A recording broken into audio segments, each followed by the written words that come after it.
ನಡೆದಂತ ತಾಲೂಕಿನ ಸಂತೆಮಾತೂರು ಪ್ರಾಥಮಿಕ ಕೃಷಿ ಪತ್ತಿನ ಸಹಕಾರ ಸಂಘದ ಚುನಾವಣೆ ಸಂದರ್ಭದಲ್ಲಿ ಪ್ರಜಾಪ್ರಭುತ್ವ ವಿರೋಧಿ ಧೋರಣೆಯನ್ನು ಅನುಸರಿಸಿ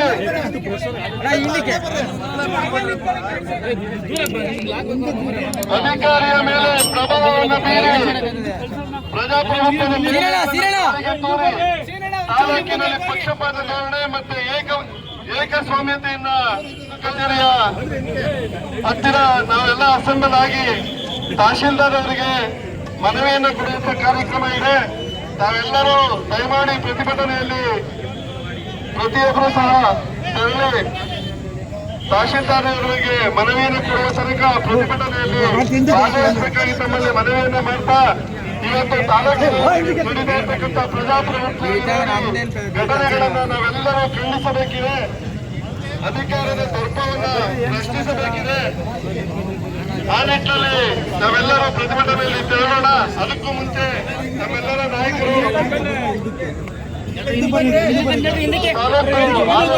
ಸಹಕಾರ ಸಂಘದ ನಿರ್ದೇಶಕರು ಅಧ್ಯಕ್ಷರು ಅಂತ ತಮ್ಮನ್ನೆಲ್ಲ ಉದ್ದೇಶಿಸಿ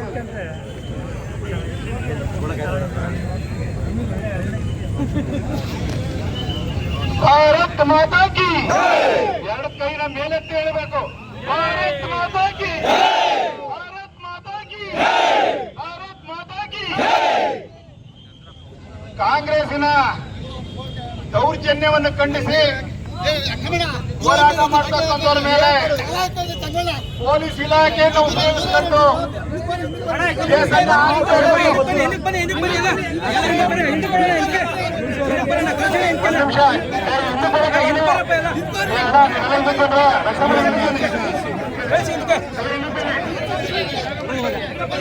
ಕೃಷ್ಣಕುಮಾರ್ ಜಗದೀಶ್ ಮೇಲೆ ಕೇಸ್ ಹಾಕ್ಬಿಟ್ರೆ ಜೆಡಿಎಸ್ ಅವರು ಬಿಜೆಪಿ ಎಲ್ಲರೂ ಹೊರಗೆ ಮನೆ ಸೇರ್ಕೊಂಡ್ಬಿಡ್ತಾರೆ. ನಾವು ಆಡಿದ್ದ ಆಟ ಮಾಡಿದ್ದ ಮಾಡಬಹುದು. ಪಾಪ ಪೊಲೀಸರು ಮನುಷ್ಯರು, ಅವ್ರಿಗೂ ಕಾನೂನಿನ ಅರಿವಿದೆ. ಆದ್ರೆ ಸರ್ಕಾರ ಇದೆ ಅಂದ್ಬಿಟ್ಟು ಪೊಲೀಸ್ ಅಧಿಕಾರಿಗಳ ಮೇಲೆ ಒತ್ತಡ ಹಾಕಿ ಇಂಥ ಶಿಕ್ಷಣ ಕೇಸ್ ಹಾಕ್ಬೇಕು ಅಂತ ಹಾಕಿಸ್ತಾರೆ ಅಂತ ಹೇಳಿದ್ರೆ ಅವ್ರ ಜನ್ಮಕ್ಕೆ ನಾಚಿಕೆ ಆಗ್ಬೇಕು. ಪಾಪ ಎಲ್ಲೋ ಒಂದು ಕಡೆ ಹೇಳ್ತಾರೆ, ನಾನ್ ನಮ್ಮಪ್ಪನ ಮಗ, ನಾನ್ ಅಪ್ಪನ ಮಗ. ನಿನ್ನ ಅಪ್ಪನ ಮಗನ ಅವನ ಮಗನದ್ ಯಾರು ಕೇಳವ್ರಿ? ಎಲ್ಲಾರು ಅಪ್ಪರಿಂದ ಬಂದಿರೋ ಅಂತದ್ದು. ಅದು ಕೊಟ್ಬಿಟ್ಟು ಬರೀ ಕತೆ ಹೇಳೋದ್ ಬೇಕಾಗಿಲ್ಲ. ಈ 8 ತಿಂಗಳಲ್ಲಿ ನೀನು ಮಾಡಿರೋ ಭ್ರಷ್ಟಾಚಾರ, ಅನಾಚಾರ ಬೇರೆ ಯಾವ ಶಾಸಕರು ಮಾಡಲಿಲ್ಲ. ಹಿರಿಯರಾದ ಹುಚ್ಚಮಾಸ್ತಿಗೌಡರಿದ್ರು, ಹೋರಾಟಗಾರ ವೈ.ಕೆ. ರಾಮಯ್ಯನವರಿದ್ರು, ನಾಗರಾಜನವರಿದ್ರು, ಟಿ.ಟಿ. ಮಾಯಣ್ಣವರಿದ್ರು. ಅವರೆಲ್ಲರಿಗೂ ಕೂಡ MLA ಪದಕ್ಕೆ ಅವಮಾನ ಆಗೋ ರೀತಿ ನಡ್ಕೊಂಡಿರ್ತಕ್ಕಂಥ ಏಕೈಕ ಶಾಸಕ ಅಂತ ಹೇಳಿದ್ರೆ ಈ ಕುಣಿಗಲ್ನ ಶಾಸಕರು. ಈ ಶಾಸಕರಿಗೆ ಕಮಿಷನ್ ತಂದೆ ಬಿಟ್ರು, ಬೇರೆ ಏನು ಗೊತ್ತಿಲ್ಲ. ಕೇಂದ್ರ ಸರ್ಕಾರ ಕೊಟ್ಟಿರ್ತಕ್ಕಂಥ ಯೋಜನೆ ಉಪಯೋಗ ನೀರು ಕೊಡಕ್ಕೆ ಯೋಗ್ಯತೆ ಇಲ್ಲ. ಎಲ್ಲ ಅಧಿಕಾರಿಗಳಿಗೆ ಹೇಳ್ತಾರೆ, ಅವನ ಯಾವನು ಗುತ್ತಿಗೆದಾರ ಬಂದ ನೋಡಿಲ್ಲ, ಪೂಜೆ ಮಾಡಬೇಡ ಅಂತ ಹೇಳ್ತಾರೆ. ನಾಚಿಕೆ ಆಗಲ್ವಾ? ಇದಕ್ಕಿಂತ ಉದಾಹರಣೆ ಬೇಕೇನ್ರಿ ನಿಮ್ಗೆ? ಏನ್ ಕಿಸ್ತಾರ ಹಾಕ್ಬಿಟ್ಟಿದ್ಯಪ್ಪ? ಏನ್ ವಿರೋಧ ಪಕ್ಷದವರೆಲ್ಲ ಸಂಹಾರ ಮಾಡ್ಬಿಡ್ತೀಯಾ? ಶಾಸಕರ ಒಂದು ತಿಳ್ಕೊಳ್ಳಿ, ಕುಣಿಗಲ್ಲಾಗೆ ಇರ್ತದೆ ಹೊರತು ಕನಕಪುರ ಆಗಲ್ಲ. ಕನಕಪುರ ಮಾಡ್ಲಿಕ್ಕೆ ನಿಮ್ ಕೈಲಿ ಆಗೋದಿಲ್ಲ. ಒಂದು ತಿಳ್ಕೊಳ್ರಿ, ಬೆಂಗಳೂರು ಗ್ರಾಮಾಂತರಕ್ಕೆ ಬೆಂಗಳೂರಿಗೆ ಸೇರಿಸ್ಕೊಂಡ್ಬಿಟ್ಟು ನಾನು ಕನಕಪುರ ಮಾಡಕ್ ಹೊರಟಿದೆಯಲ್ಲ, ಬೆಂಗಳೂರಲ್ಲ ಕುಣಿಗಲ್ ತಾಲೂಕು ಎಲ್ಲಿಗೆ ಹೋದ್ರೂ ಕೂಡ ಕುಣಿಗಲ್ಲಾಗೆ ಇರ್ತದೆ ಹೊರತು ನೀನ್ ಅನ್ಕೊಂಡಂಗೆ ಏನು ನಿನ್ ಬೆಳಕಾಳು ಬೇಯಲ್ಲ. ಬರೀ 4 ಜನ ಕುಡಂಗಿಗಳು ಇಟ್ಕೊಂಡ್ಬಿಟ್ಟು ಮಾತಾಡೋದು ಕೊಡೋದು ಮುಖ್ಯ ಅಲ್ಲ. ಮಾತಾಡ್ಬೇಕಾದ್ರೆ ಎಚ್ಚರಿಕೆ ಇರ್ರಿ. ಉತ್ತರ ನನಗೆ ಕೊಡಕ್ ಬರ್ತದೆ. 20 ವರ್ಷದಿಂದ ನಾವು ಬೆಳೆ ತೊಟ್ಕೊಂಡು ಕುಂತಿರ್ಲಿಲ್ಲ, ಈಗಲೂ ಬೆಳೆ ತೊಟ್ಕೊಂಡಿಲ್ಲ, ಈಗಲೂ ಬೆಳೆ ತೊಟ್ಕೊಂಡಿಲ್ಲ. ರಾಜಕಾರಣದ ವಿಚಾರ ಬಂದಾಗ ಮತ್ತು ಕುಟುಂಬದ ವಿಚಾರ ಬಂದಾಗ ಇವತ್ತು ಬೇಗೂರು ದಾಸೇಗೌಡ ದಾಸೇಗೌಡ ಮಕ್ಕಳ ಹೊರತು ಬೇರೆ ಯಾರಲ್ಲ ಅಂತಕ್ಕಂಥ ನನಗೆ ಗೊತ್ತದೆ. ಹಿಂದೆ ಯಾರ್ಯಾರಿದ್ರು ಏನೇನು ಮಾತಾಡ್ತಾ ಇದ್ರು, MLA ಆಗಿ ಮಂತ್ರಿ ಆಗ್ಬೇಕಾಯ್ತು.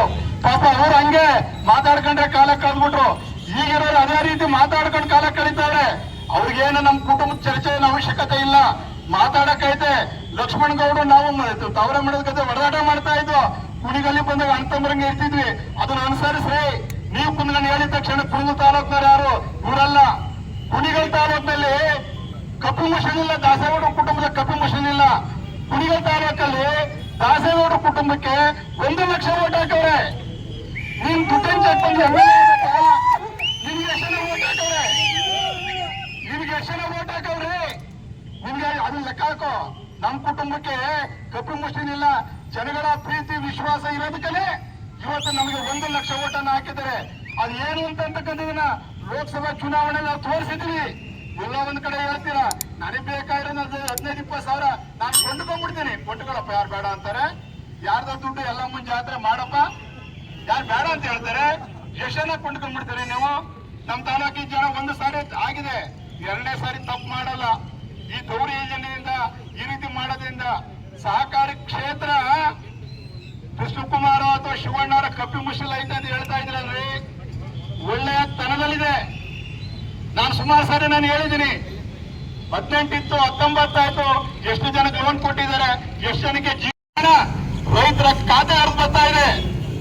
ನಿಮ್ ಯೋಗ್ಯತೆಗೆ ಯಡಿಯೂರಪ್ಪ ಕೊಡ್ತಾ ಇರ್ತಕ್ಕಂಥ 4,000 ರೂಪಾಯಿನ ವಾಪಸ್ ತಗೊಂಡ್ರಿ. ನಾಚಿಕೆ ಆಗಲ್ವ ನೀವು? ನಮ್ದು ರೈತ ಸರ್ಕಾರ, ನಾವು ರೈತರು. ಎಲ್ಲಿದ್ದೀರಿ ರೈತರು? ಕನಕಪುರದಲ್ಲಿ ಏನಾಗಿದ್ರಿ? ರೈತರ ಪರಿಸ್ಥಿತಿ ಏನಾಗಿದ್ರಿ? ಕನಕಪುರದಲ್ಲಿ ಗ್ರಾಮದಲ್ಲಿ ಟೌನ್ ಒಳಗಡೆ ಹೋಗಿ ನೋಡಿದ್ರೆ ರಸ್ತೆ ಎಷ್ಟು ಮಟ್ಟಕವೆ ಅಂತ. ಕುಣಿಗಲ್ಲಿ ಹಿಂದೆ ಬಿಜೆಪಿ ಸರ್ಕಾರ JDS ಸರ್ಕಾರ ಇದ್ದಂತ ಸಂದರ್ಭ ಆಗಿರ್ತಕ್ಕಂಥ ಬಿಟ್ರೆ ಯಾವ ಅಭಿವೃದ್ಧಿಯನ್ನ ನೀವು ಮಾಡಿದಿರಿ?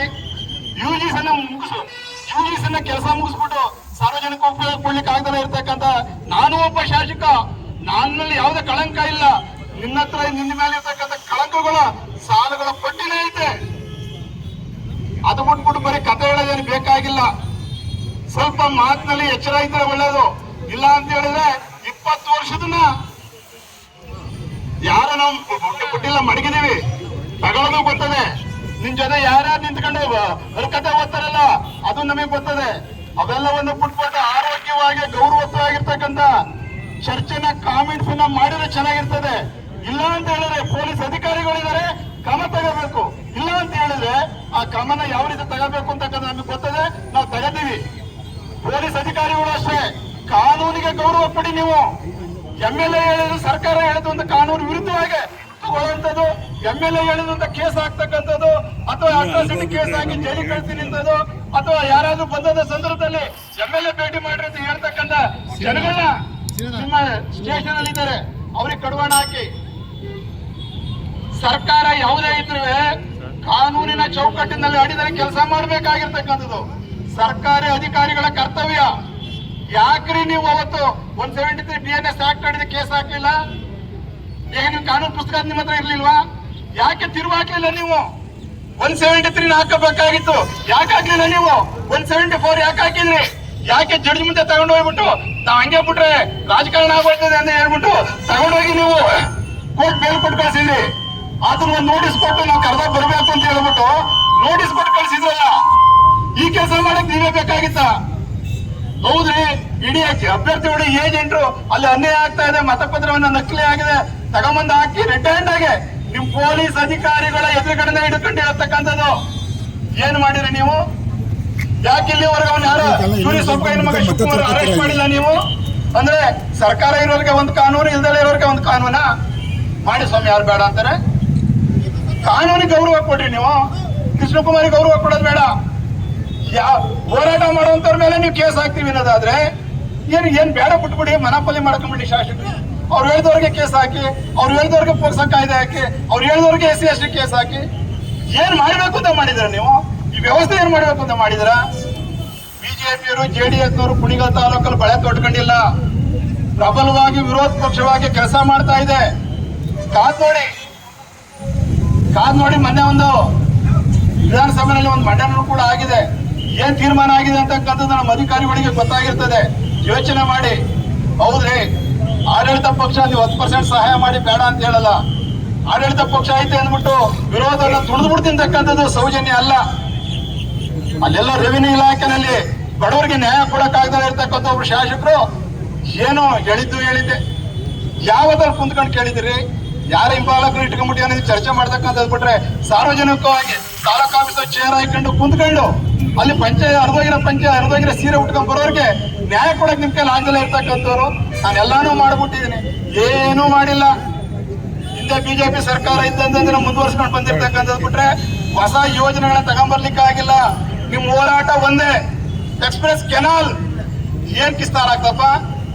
ಎಕ್ಸ್ಪ್ರೆಸ್ ಕೆನಾಲ್ ಅಲ್ಲಿ ಆ ಗುತ್ತಿಗೆದಾರರಿಂದ ಕಮಿಷನ್ ಅನ್ನೋದು ಒಂದು ಬಿಟ್ರೆ ಇವತ್ತು 3,000 ಕ್ಯೂಸೆಕ್ಸ್ ಕುಣಿಗಲ್ ತಾಲೂಕಿಗೆ ಏನಿದೆ ಅದನ್ನ ಡಿಸ್ಟ್ರಿಬ್ಯೂಷನ್ ಕಾಮಗಾರಿನ ಪ್ರಾರಂಭ ಮಾಡಕ್ಕಿಲ್ಲ ಆಗಿಲ್ಲ. ಜನಗಳ ಕಣ್ಣು ಒರೆಸಕ್ಕೆ ಹಿಂದೆ ಹೋರಾಟ ಮಾಡಿದ್ವಿ, ಪತ್ಕೆರೆ ಒಬ್ಬರಿಗೆ ಲಿಫ್ಟ್ ಇರಿಗೇಷನ್ ಬೇಕು ಅಂತ, ಅದನ್ನ ಟೆಂಡರ್ ಆಗಿದೆ ಅಂತ ಹೇಳಿ ಇಲ್ಲಿವರೆಗೂ ಪ್ರಾರಂಭ ಮಾಡಕ್ ಆಗಿಲ್ಲ. ಶ್ರೀರಂಗ ಏತ ನೀರಾವರಿ ಯೋಜನೆ ಎಷ್ಟು ಹಣ ದುರುಪಯೋಗ ಆಗಿದೆ. ಶ್ರೀರಂಗ ಏತ ನೀರಾವರಿ ಯೋಜನೆಯಲ್ಲಿ ನೀವು ಯೋಜನೆಯಲ್ಲಿ ಮಾಗಡಿನಲ್ಲಿ ಶಂಕುಸ್ಥಾಪನೆಯನ್ನ ಮಾಡ್ತೀನಿ ಅಂತ ಹೇಳಿ ಪತ್ಕೆರೆ ಎಲಿಯೂರ್ ಕೆರೆಗೆ ಪೈಪ್ ತಂದು ಹಾಕಿ ಸುಮಾರು ಸಾವಿರಾರು ಕೋಟಿ ಹಣ ತಗೊಂಡಿರ್ತಕ್ಕಂಥ ನಿಮ್ ಸಾಧನೆ ಆದ್ರೆ, ಮೊನ್ನೆ ನೀವು ಮಾಗಡಿ ತಾಲೂಕಿಗೆ ಟ್ರಯಲ್ ನೀರು ಕೊಟ್ರಲ್ರಿ, ಕುಣುವ ತಾಲೂಕು ಯಾವ ಕೆರೆಗೆ ನೀವು ನೀರು ಕೊಟ್ರಿ? ಜನಗಳು ಮ್ಯಾಲೆ ಬೀಳ್ತಾರೆ, ಜನಗಳು ಚೀಮಾರಿ ಆಗ್ತಾರೆ ಅಂತಕ್ಕಂಥದ್ದು ಬಂದ ಸಂದರ್ಭದಲ್ಲಿ ಆ ಪೈಪ್ಗಳನ್ನ ಹೋಲ್ ಹಾಕಿ ನೀರು ಕೊಟ್ಟು ಕುಣುವ ತಾಲೂಕಿಗೆ ಹೂವು ಮುಡಿಸಿ ಮಾಗಡಿ ತಾಲೂಕಿಗೆ ನೀರು ಕೊಟ್ಟಂತ ನಾಲಾಯಕ್ ಶಾಸಕರು ಅಂತ ಹೇಳಿದ್ರೆ ನೀವೇ ರೀ. ಇವತ್ತು ಇಡೀ ತಾಲೂಕಿನ ಜನ ಹೋರಾಟ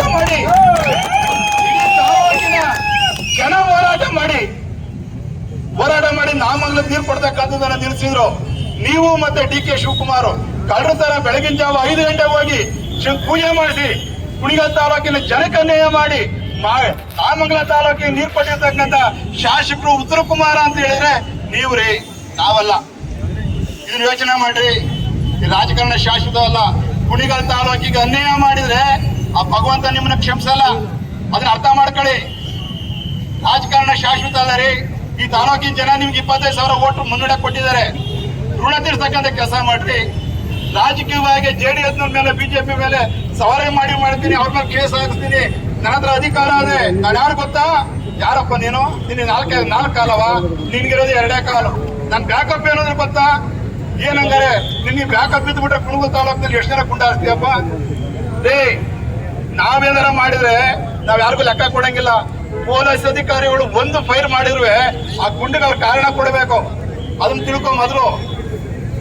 ನಾನು MLA ಇದ್ದೀನಿ ಅಂತ ಏನೋ ಬಾಯಿ ಹೋದಾಗ ಮಾತಾಡ್ತಕ್ಕಂಥದ್ದಲ್ಲ. ಹೌದ್ರಿ, ಸರ್ಕಾರ ಇದೆ. ಇಲ್ಲಿವರೆಗೂ ನಮ್ದು ಸರ್ಕಾರ ಇತ್ತು. ಕುಣಗಲ್ ತಾಲೂಕಲ್ಲಿ ಯಾರನ್ನೂ ಏನು ಮಾಡ್ಲಿಕ್ಕೆ ಆಗಿಲ್ಲ. ಇವತ್ತು ನಿಮ್ ಸರ್ಕಾರ MLA 8 ವರ್ಷ ಆಗಿದ್ದೀರ. ಎಷ್ಟು ಜನ ಕುಣಿಗಲ್ ತಾಲೂಕಿನ ಹೊರಗಡೆ ಹಾಕಿದಿರಿ? ಆಯ್ತದೇನ್ರಿ ನಿಮ್ ಕೈಲಿ? ಅದೇ ಹೇಳ್ರಿ ನೀವು. ಅದು ಬಿಟ್ಬಿಟ್ಟು ಈ ತರದ ಗಂಡಸ್ತನದ ರಾಜಕಾರಣ ಮಾಡಿ ನಾನ್ ನಮ್ಮಪ್ಪನ ಮಗ. ಹೌದು, ನೀನ್ ಗಂಡಸು ಅಂತ ನಮಗ್ ಗೊತ್ತದಪ್ಪ. 2 ವರ್ಷಕ್ಕೆ ಗಂಡ್ಮಗ ಹುಟ್ಟಿಸಿದೆ ಅಂತ ನಮಗ್ ಗೊತ್ತದೆ. ಅದು ನಮಗ್ ಗೊತ್ತದೆ. ನೀನು ವೃತ್ತಿಯಲ್ಲಿ ಡಾಕ್ಟರ್ ಆಗಿದ್ದು ಏನೇನು ಮಾತ್ರ ತಗತಿ ಅಂತ ನಮಗ್ ಗೊತ್ತದೆ. ಅದು ಬಿಟ್ಬಿಟ್ಟು ಉನ್ನತ ಮಟ್ಟದ ಮೌಲ್ಯಾಧಾರಿತ ರಾಜಕಾರಣವನ್ನ ಮಾಡಿ ತಾಲೂಕಿನ ಜನ ನಿಮಗೆ ಗೌರವ ಕೊಡ್ತಾರೆ. ಇವತ್ತು ಮೂಲ ಕಾಂಗ್ರೆಸ್ಸಿಗರು ನೀವು ಬೇಡ ಅಂತ ಹೊರಗಡೆ ಇಟ್ಟಿದ್ದಾರೆ. JDS ಇಂದ ಬಿಜೆಪಿ ಇಂದ ಬಂದವ್ರನ್ನ ಕಟ್ಕೊಂಡು ರಾಜಕಾರಣ ಮಾಡ್ತಾ ಇದೆಯಲ್ಲಪ್ಪ. ಚುನಾವಣೆ ಡಿಕ್ಲೇರ್ ಆಗ್ಲಿ, ಅವ್ರು ಎಲ್ಲಾರು ಒಬ್ಬೊಬ್ರು ನಾವು ಕರ್ಕೊಂಡ್ ಬರ್ತೀವಿ. ಕಾದ್ ನೋಡ್ರಿ ನೀವು. ಅವ್ರು ತಡೆಯಕ್ ನಿಮ್ ಕೈಲಿ ಆಗಲ್ಲ, ದುಡ್ಡು ಕೊಟ್ಟು ಕೊಂಡ್ಕೊಳಕ್ಕೂ ಆಗಲ್ಲ. ಇವತ್ತು ನೀವು ನಂಬ್ಕೊಂಡು ಸೇರಿಸಿರ್ತಕ್ಕಂಥವ್ರು ಅನಾಥರಾಗ್ಬಿಟ್ಟಿದ್ದಾರೆ ಕಾಂಗ್ರೆಸ್ ಅಲ್ಲಿ. ಈಗಾಗಲೇ ಅವ್ರ ಹತ್ರ ಬಂದು ಚರ್ಚೆ ಮಾಡ್ತಾ ಇದ್ದಾರೆ. ಇಲ್ಲಣ್ಣ ನಾವು ವಾಪಸ್ ಬರ್ತೀವಿ, ಧೈರ್ಯವಾಗಿರಿ ಅಂತ ಹೇಳ್ತಾ ಇದ್ದಾರೆ. ಹಾಗಾಗಿ ನಾನು ಪೊಲೀಸ್ ಇಲಾಖಾ ಅಧಿಕಾರಿಗಳನ್ನ ಕೇಳ್ಕೊಳ್ಳೋದಿಷ್ಟೇ, ಮರು ಹೇಳಿಕೆಯನ್ನ ತಗೊಂಡು 173 BNS ಆಕ್ಟ್ ಗೆ ನೀವು ಕೇಸನ್ನ ಹಾಕ್ಲಿಲ್ಲ ಅಂತ ಹೇಳಿದ್ರೆ ನಾವು ನಿರಂತರವಾಗಿ ನಿಮ್ಮ ಸ್ಟೇಷನ್ ಮುಂದೆ ಧರಣಿಯನ್ನ ಮಾಡ್ಬೇಕಾಗ್ತದೆ. ನಾವು ಒಂದ್ಸಾರಿ FIR ಹಾಕ್ಬಿಟ್ಟಿದ್ವಿ, 2ನೇ ಸಾರಿ ಹಾಕಕ್ ಬರಲ್ಲ ಅಂತ ಹೇಳಕ್ ಹೋಗ್ಬೇಡಿ. ಮರುಗೆ ಹೇಳಿಕೆ ತಗೊಂಡು FIR ಹಾಕಕ್ ಬರುತ್ತಾ ಬರಲ್ವಾ ಅಂತ ಗೊತ್ತಿರುವಂತದ್ದು. ತದನಂತರ ಹೇಳ್ತೀರಾ ಇಲ್ಲ ನಾವು ಚಾರ್ಜ್ ಶೀಟ್ಗೆ ಫ್ರೇಮ್ ಮಾಡ್ಬಿಡ್ತೀವಿ ಅಂತ. ಚಾರ್ಜ್ ಶೀಟ್ ಅಲ್ಲಿ ಫ್ರೇಮ್ ಮಾಡೋದೇ ಬೇರೆ, ನೀವು ಕೇಸ್ ಹಾಕೋದೇ ಬೇರೆ. ತಗೊಂಡು 173 ಕೇಸನ್ನ ಹಾಕ್ಬೇಕು. ನಮ್ಮ ಮೇಲೆ ಕೇಸ್ ಹಾಕಿದ್ರಲ್ರಿ, ಏನ್ ತೀರ್ತದ್ರಿ? ಇನ್ನೂ 10 ಕೇಸ್ ಹಾಕ್ತೀರೇನ್ರಿ? ಹಾಕ್ರಿ, ಜೈಲೇ ನಮ್ ಪರ್ಮನೆಂಟ್ ಕುಡ್ಕೊಂಡ್ಬಿಡ್ತದ. 10-12 ಕೊಲೆ ಮಾಡಿರೋರೆಲ್ಲ ಈಚೆ ಕಡೆಗೆ ಬಂದಿವೇನ್ರಿ? ನಾವೇನ್ ಕೊಲೆ ಮಾಡಿದೀವ? ನ್ಯಾಯ ಕೇಳಕ್ ಹೋಗಿದ್ದಾವ ನೀವು ಈ ರೀತಿ ದೌರ್ಜನ್ಯ ಮಾಡಿ ಅಥವಾ ಅಧಿಕಾರ ಚಲಾಯಿಸ್ಕೊಂಡು ಕೇಸ್ ಹಾಕ್ತಕ್ಕಂಥ ಕೆಲಸ ಮಾಡ್ತೀವಿ ಅಂತ ಹೇಳಿದ್ರೆ, ಅಂದ್ರೆ ಕಾಂಗ್ರೆಸ್ನವರು ಒತ್ತಿ ಓಟ್ ಹಾಕದವ್ರು ಕೇಳಬಾರ್ದ? ಏನ್ ಮಾಡಿರಿ ನೀವು ಜಾಣಗೆರೆನಲ್ಲಿ? ಆ ಜಾಣಗೆರೆ ಇದೇ ಕೆಲಸ ಮಾಡಿದ್ರಲ್ರಿ, ಏನ್ ಕ್ರಮ ತಗೊಂಡ್ರಿ? ಆ ಚುನಾವಣಾಧಿಕಾರಿ ಮೇಲೆ ಏನ್ ಕ್ರಮ ತಗೊಂಡ್ರಿ? ಅವ್ನು ಯಾವನೋ ಒಬ್ಬ ರೆಡ್ಡಿ ಅಂತಕ್ಕಂಥ AR ಅಧಿಕಾರಿ ಅವನಿಗೆ ಹೆಂಡ್ತಿನ ಅವನ ಮಗನ್ನ ಅವನ ಮಗಳನ್ನ ಕರ್ಕೊಂಡ್ಬಂದು ಇಲ್ಲಿ ಚುನಾವಣೆ ಕರ್ತವ್ಯ ಮಾಡುತ್ತಾನೆ. ಅವನ ಮಗಳಿಗೆ ವಯಸ್ಸು ಎಷ್ಟ್ರಿ? 16 ವರ್ಷ. 18 ವರ್ಷದ ಒಳಪಟ್ಟ ಚುನಾವಣಾ ಕರ್ತವ್ಯ ನಿರ್ವಹಿಸಕ್ಕೆ ಅವಕಾಶ ಐತೇನ್ರಿ? ಚಂದ್ರಪಟ್ಟಣದಿಂದ ಕರ್ಕೊಂಡು ಕೆಲಸ ಮಾಡ್ತಾ ಕಾನೂನು ಚೌಕಟ್ಟು ಅವಕಾಶ ಐತೇನ್ರಿ? ಇವೆಲ್ಲವನ್ನೂ ಕೂಡ ಪೊಲೀಸ್ ಇಲಾಖೆಗೆ ಪೊಲೀಸರ ಎದುರುಗಡೆ ನಡೆದ್ರು ಕೂಡ ಯಾಕೆ ನೀವು ನಿನ್ನ FIR ಹಾಕಿಲ್ಲ ಅವ್ರ ಮೇಲೆ? ಅಂದ್ರೆ ಕುಣಿಗಲ್ ತಾಲೂಕು ಹುಟ್ಟೋರ್ಗೆಲ್ಲ ತವ್ರ ಮನೆ ಅನ್ನಂಗೆ ಬಂದವರೆಲ್ಲ ಇಲ್ಲಿ ಚುನಾವಣಾ ಕರ್ತವ್ಯನ ನಿರ್ವಹಿಸ್ಬೇಕಾ? ಚುನಾವಣೆ ಆಗ್ಬೇಕಾ? ಎಷ್ಟು ಮಟ್ಟಿಗೆ ಈ ಶಾಸಕರು ನಾನು ನಿಷ್ಠಾವಂತ, ನಾನು ಸತ್ಯ ಹರಿಶ್ಚಂದ್ರ ತುಂಡೇ ನಾನು ಅಂತ ಹೇಳ್ತೀರ್ರಿ. ಏನ್ ಮಾಡಿರಿ ದೊಡ್ಡ ಕಳ್ಳಹಳ್ಳಿನಲ್ಲಿ? ಚುನಾವಣಾ ಒಬ್ಬ ಕಾರ್ಯದರ್ಶಿಯನ್ನ ಅಮಾನತ್ ಮಾಡಿದ್ದೀನಿ ಅಂತ ಹೇಳಿ ಇನ್ನೊಬ್ಬನ ನೇಮಕ ಮಾಡ್ಕೊಂಡು ನಿಮಗೆ ಚುನಾವಣೆ ಫೇಸ್ ಮಾಡಕ್ಕೆ ತಾಕತ್ತಿಲ್ಲದೆ 28 ಜನ ವೋಟರ್ಸ್ ಇದ್ರೆ 11 ಜನ ತೆಗೆದುಹಾಕ್ಬಿಟ್ಟು 11 ಜನ ಸೇರಿಸ್ಕೊಂಡು ಚುನಾವಣೆ ಮಾಡಕ್ ಹೊಂಟಿದ್ದೀರಾ? ನಾಚಿಕೆ ಆಗಲ್ಲ ನಿಮ್ಗೆ? ಬಿಡ್ರಿ ಉತ್ತರನ ಶಾಸಕರೇ. ಹೋಗಿ ಸಹಕಾರ ಇಲಾಖೆಗೆ ದಾಖಲಾತಿಗಳು ತರಿಸಿ ನೋಡ್ರಿ. ನೀವು ರಾಜಕಾರಣ ಮಾಡ್ತೀವಿ, ಜನ ಪ್ರೀತಿ ವಿಶ್ವಾಸ ಇದೆ, ನಾನು ಹೋರಾಟ ಮಾಡ್ತೀನಿ ಅನ್ನೋದೇ ಆದ್ರೆ ನಾನ್ ನಿಮ್ಗೆ ಹೇಳ್ತೀನಿ, ಪಾರದರ್ಶಕತೆಯ ಚುನಾವಣೆಯನ್ನ ನೀವು ಮಾಡಿ, ನಾವು ಒಪ್ಕೋತೀವಿ, ತಲೆಬಾಗ್ತೀವಿ. ಜನರ ತೀರ್ಮಾನನ ಅಂತಿಮರಿ, ಅದಕ್ಕೆ ನಾವು ತಲೆಬಾಗ್ತೀವಿ. ನೀವು ಈ ರೀತಿಯ ಅನೈತಿಕ ಚಟುವಟಿಕೆನ ಮಾಡೋದ್ರ ಮುಖಾಂತರ ಆ ಸಂಘದ ಚುನಾವಣಾ ಅಧಿಕಾರ ಹಿಡಿಬೇಕು ಅಂತ ಹೊರಟಿದ್ದೀರಲ್ಲ, ಇಲ್ಲಿ ಇದ್ದಾಗ ನಾನು ಪೊಲೀಸ್ ಅಧಿಕಾರಿಗಳಿಗೂ ಕೂಡ ನಮ್ಗೆ ಮನದಟ್ಟು ಮಾಡ್ತೀನಿ. ಅವನು ಯಾರೋ ಒಬ್ಬ ರೆಡ್ಡಿ ಅಂತ ಚುನಾವಣಾಧಿಕಾರಿ ಹಾಕಿದ್ರಲ್ವಾ, ಆತನ ಚುನಾವಣಾ ಕರ್ತವ್ಯದಿಂದ ವಾಪಸ್ ತಗೊಂಡಿದ್ದಾರೆ. ಅವನು ಮತ್ತೆ 23ನೇ ತಾರೀಕಿನ ಬಂದು ನಾಮಿನೇಷನ್ ತಗೋತೀನಿ ಅಂತ ಹೇಳ್ತಾ ಇದ್ದಾನೆ. ದಯಮಾಡಿ 21ನೇ ತಾರೀಕು ಅವತ್ತೇನಾದ್ರೂ ಮತ್ತೆ ಬಂದು ನಾಮಿನೇಷನ್ ತಗೋತೀನಿ ಅಂತ ಹೇಳಿದ್ದೆ ಆದ್ರೆ ದಯಮಾಡಿ ಕುಣಿಗಲ್ ತಾಲೂಕಿನ ಲ್ಯಾಂಡ್ ಆರ್ಡರ್ಗೆ ನೀವು ಕಾರಣ ಹಾಕ್ತೀರಾ? ಯಾವುದೋ ಒಬ್ಬ ಚುನಾವಣಾಧಿಕಾರಿಯನ್ನ ಕರ್ತವ್ಯಕ್ಕೆ ನೇಮಕ ಮಾಡ್ತಕ್ಕಂಥದ್ದು ಚುನಾವಣಾಧಿಕಾರಿ ಅವ್ರು ನೇಮಕ ಮಾಡಿರ್ತಾರೆ. ಈಗಾಗಲೇ ಅವನ ಚುನಾವಣಾ ಕರ್ತವ್ಯದ ವಾಪಸ್ ತಗೊಂಡಿದೀವಿ ಅಂತ ಹೇಳ್ಬಿಟ್ಟು ನೋಟಿಸ್ ಬೋರ್ಡ್ಗೂ ಕೂಡ ಹಾಕಿದ್ದಾರೆ, ಆ ಸಂಬಂಧಪಟ್ಟ ಅಧಿಕಾರಿಗೂ ಕೂಡ ಹಾಕಿದ್ದಾರೆ. ಇವ್ರು ಹೇಳ್ತಾರೆ ಶಾಸಕ ಹೋಗಯ್ಯ, ನಾನು ಸರ್ಕಾರ, ನಾನು ಹೇಳ್ತಾ ಇದ್ದೀನಿ ಮಾಡು. ಸರ್ಕಾರ ನಿಮ್ದಲ್ಲ ರೀ, ಸರ್ಕಾರದ ಪ್ರತಿನಿಧಿ ನೀವು. ಆದ್ರೆ ಕಾನೂನು ಅಂತಕ್ಕಂಥ ಬಂದಿದೆ ಅಂತಕ್ಕಂಥದ್ದನ್ನ ಅರ್ಥ ಮಾಡ್ಕೋಬೇಕು. ಬಿಸಿಲು ಜಾಸ್ತಿ ಆಗ್ತಾ ಇದೆ. ದಯಮಾಡಿ ಪೊಲೀಸ್ ಇಲಾಖೆ ಅಧಿಕಾರಿಗಳಿಗೆ ನಾವು ತಪ್ಪು ಮಾಡಿದ್ರೆ ನಮ್ಮನ್ನು ಶಿಕ್ಷಿಸಿ, ನಾವು ವಿರೋಧ ಮಾಡಲ್ಲ. ನಮ್ಮ ಕಾರ್ಯಕರ್ತರು ತಪ್ಪು ಮಾಡಿದ್ರು ಶಿಕ್ಷಿಸಿ. ಆದ್ರೆ ಶಾಸಕರ ಒತ್ತಡಕ್ಕೆ ಅವರ ಹಿಂಬಾಲಕರಿಗೆ ಕೆಲವರು ಪೊಲೀಸ್ ಫೋಟೋ ಹಾಕ್ಸ್ಕೊಂಡ್ಬಿಟ್ಟವ್ರೆ. ಇನ್ಸ್ಪೆಕ್ಟರ್ ಮುಂದೆಗಡೆ ಬಂದು ಕಾಲ ಮೇಲೆ ಕಾಲ ಹಾಕಿ ಕುತ್ಕೋತಾರೆ. ನಮ್ದು ಗೌರವ ಇರ್ತದೆ. ಇನ್ಸ್ಪೆಕ್ಟರ್ ಅಂತ ಹೇಳಿದ್ರೆ ನಮ್ಮ ತಾಲೂಕಲ್ಲಿ ವಿಶೇಷವಾದ ಗೌರವ ಇದೆ.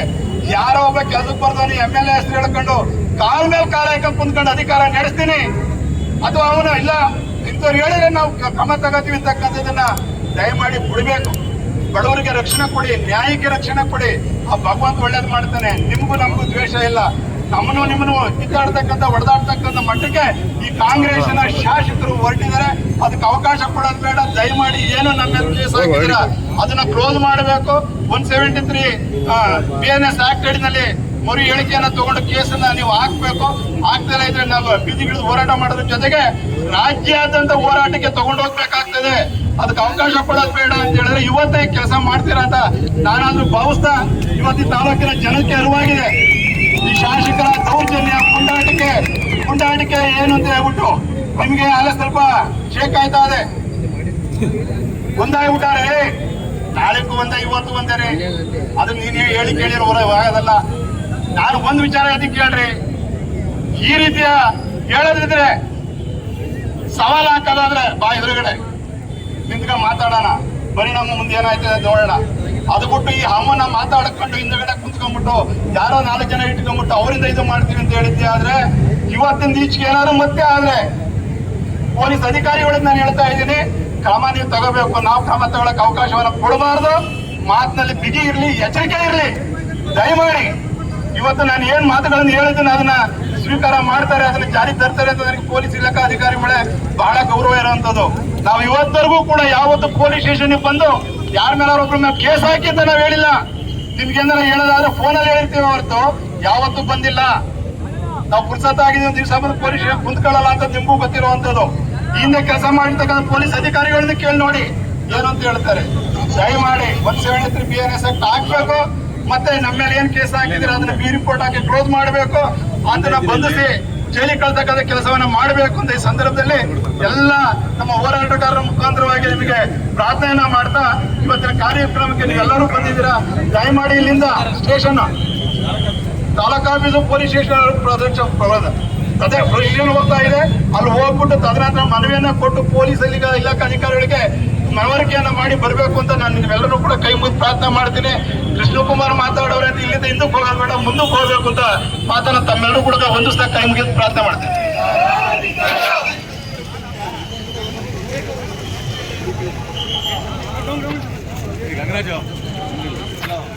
ನಮಸ್ಕಾರ, ನಾನು ನಿಮ್ಮ ಪ್ರೀತಿಯ ಡಾಕ್ಟರ್ ಶ್ರಾವ್ಯ ಎಸ್ ರಾವ್.